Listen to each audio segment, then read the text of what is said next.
Maharashtra today 24 news, सत्य परिस्थितीचा सविस्तर आढावा। स्वराज्य संस्था, महानगरपालिका, नगरपालिका रणधुमाळी। नेत्यांचं मत कोणाला, जनतेचा कौल कोणाला?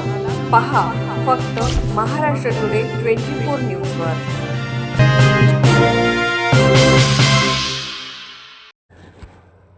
नाशिकच्या कॉलेज रोडवर आगडोंब, 5 दुकाने जळून बेचिराग, सुदैवाने जीवितहानी टळली।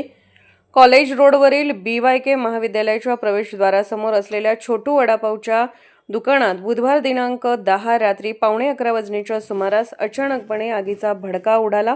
क्षणार्धात आगीने रौद्र अवतार धारण केला। आगीच्या ज्वाला इमारतीच्या पहिल्या मजल्यापर्यंत पोहोचल्याने 4 ते 5 दुकानांना हानी पोहोचली।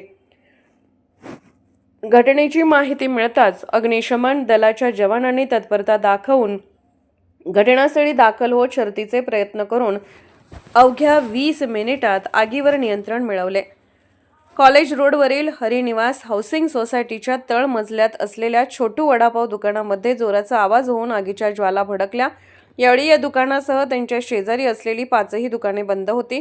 11:15 वाजण्याच्या सुमारास भीषण आग लागली। अवघ्या काही मिनिटात आगीने रौद्र रूप धारण केले आणि या 4-5 दुकानांना वेढा दिला। मध्ये मोठ्या प्रमाणात आर्थिक नुकसान झाले आहे। 3 दुकाने पूर्णतः बेचिराग झाली आहेत। घटनेची माहिती मिळताच शिंगाडा तलाव येथील अग्निशमन मुख्यालयातून पहिला बंब वेगाने घटनास्थळाच्या दिशेने रवाना झाला।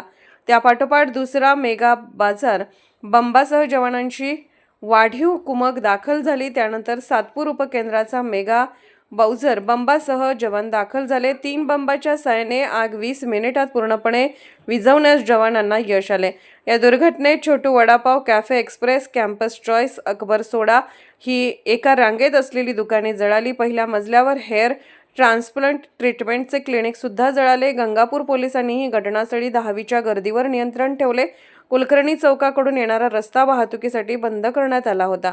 रात्री उशिरापर्यंत अग्निशमन दलाच्या जवानांकडून करण्याचे काम सुरू होते। आगीचे नेमके कारण समोर आले नसले तरी शॉर्ट सर्किट झाल्याचा अंदाज वर्तवला जात आहे। याबाबत अधिक तपास पोलिसांकडून केला जातोय। महाराष्ट्र टुडे मराठीसाठी ब्युरो रिपोर्ट, नाशिक।